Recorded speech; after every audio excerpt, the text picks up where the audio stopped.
one of the commitments towards water conservation and preparation for future threats. The use of the grey water recycling in new commercial buildings offers a method of saving water and reducing the total sewage system. So what are your thoughts on water saving sewage systems for the future commercial buildings? And I request you to speak regarding the low flow put-ups and single stack models as well. Sure, thank you. Good evening to all. In terms of the buying behavior of the modern hoteliers or the developers who are managing these hotels, it has changed considerably over the past 1 decade, where sustainable options are now taking over the traditional conventional systems. You were pointing out to the fact of low flow toilet models. This concept has been around in Europe for more than a decade.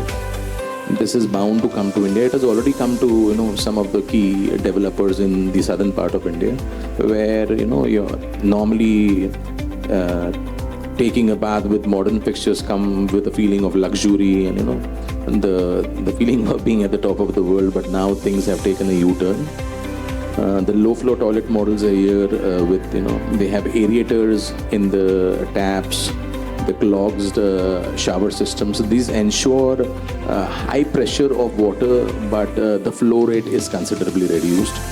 Also, the concealed tanks ratio from 6 and 3 liters is fast moving on to 2 and 4 liters flush. You were speaking about the recycling of grey water. I think it will be standardized now.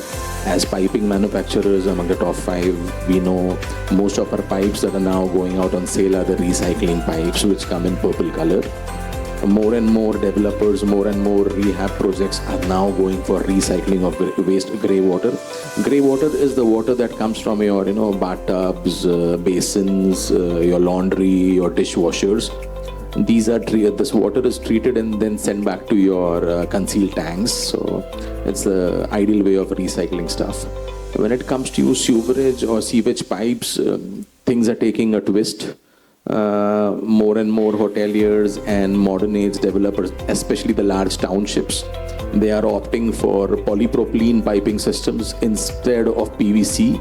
We are the largest PVC manufacturers, but we see this array of change, and we are building capacity to make polypropylene piping systems for drainage. PP is a much more sustainable product line, completely recyclable, green building rated. Another core area, since I'm sitting in a design forum also, the design of the sewage system is changing drastically. We are moving away from 3-pipe system to just 1-pipe system with the help of special fixtures that connect more toilets in the shaft. This means for the hoteliers lesser space in the shaft, lesser utilization of the shaft, and just 1 pipe running through it for multiple toilet connections. Another area which could be slightly out of context that the world and India is looking forward to is underfloor cooling and heating solutions, the radiant cooling heating. It has taken the commercial market by storm. The IT industry has completely gone into this mold where PEX pipes are running through the floors, walls and the ceilings of your office or your hotel rooms, and cold water is running through it. This ensures a cooler air in the ambient room and lesser pressure on the aircon.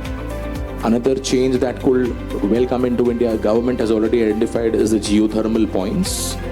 Many places in India like Uttarakhand, Sikkim, Jammu and Kashmir and Himachal, there have been geothermal points identified. So your energy will be derived from the crust of the earth, which is geothermal. This is a full-time, non-billable model, and much more greener than your regular burning of fossil fuels. And the ideal combination, the win-win scenario will be when geothermal energy is utilized and used for radiant cooling and heating. So that will be a win-win scenario for the hospitality industry. We as a large company are working on all these models simultaneously and trying to get in systems which will be adaptable and feasible for our way of operations also in India. Thank you. Thank you, Mayur Desai, for your informative insights.